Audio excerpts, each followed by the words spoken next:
Eto na mga kababayan, Island B, malapit nang mabuo.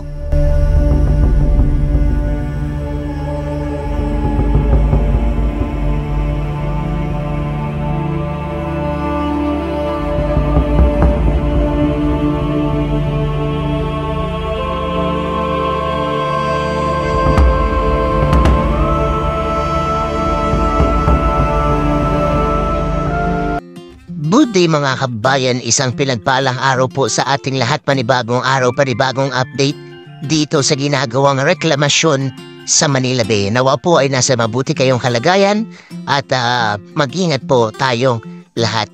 Isang maaraw po na araw sa ating lahat at eto, nandito tayo ngayon at magpalipad tayo ng ating kalapati upang makita natin itong update dito sa ginagawang reklamasyon, especially dito sa Pasay 360 Reclamation Project.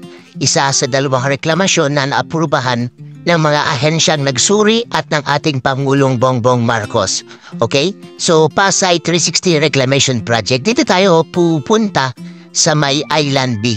So, sisilipin natin itong pangalawang isla na ito na ginagawa dito, no? Ulitin ko po, kaya ito tinawag na Pasay 360 Reclamation Project dahil ito po ay binubuo ng tatlong isla, Island A na may sukat na 60 hectares, Island B at Island C na tig 150 hectares, kaya in total 360 hectares. So dito tayo ngayon sa may Island B, makikita nyo pa ngayon, yan na malapad na siya, no?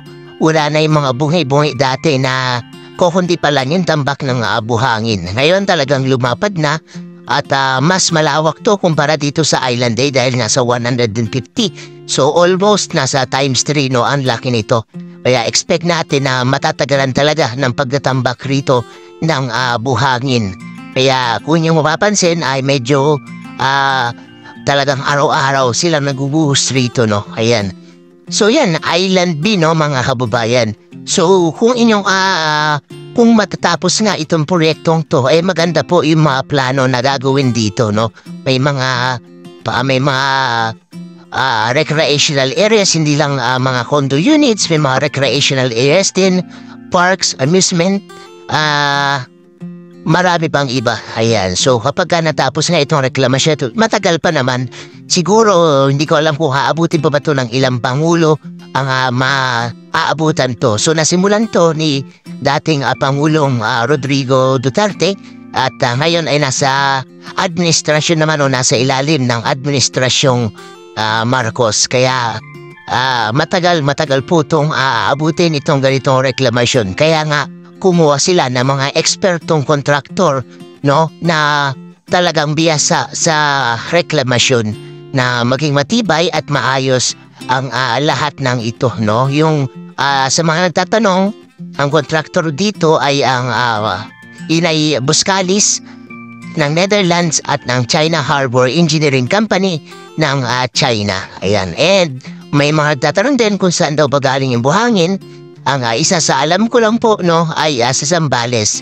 Pero kung meron pang iba silang pinagkukunan dyan, ay wala na po tayong idea. Okay?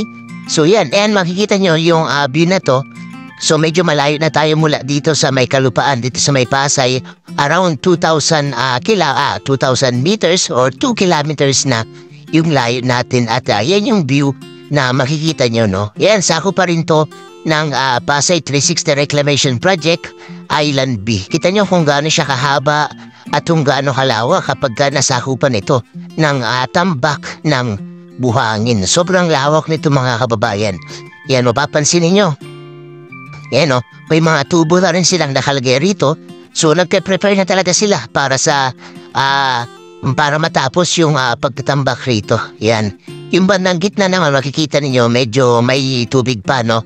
Tapos yan yung hangganan niya, yun yung may buhangin na yun. Tapos yan yung mga barko naman na naka-standby lang sa bahaging ito. Alright mga kababayan, so yan, makikita ninyo dito yung view ng ginagawang reklamasyon.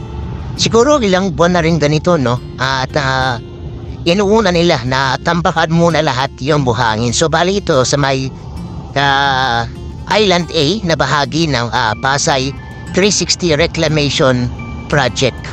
Yan, pakita ko sa inyo, taas ang buhangin, no? Yan, no? So, anong time na ito ay na patigil ang operasyon? So, halos wala na tayong mga nakikita mga nagtatrabaho dito, no?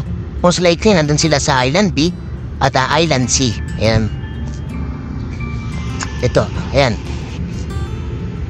Taas ang buhangin, no? Tapos yun yung part na kung saan ay mayroong malaking hukay na kinukuha nila para panambak sa Island B. Ayan, siguro dahil na hindi na kaya ng barko na mag-boost doon, sumasadsad na sa ilalim dahil sa mga itinambak na buhangin.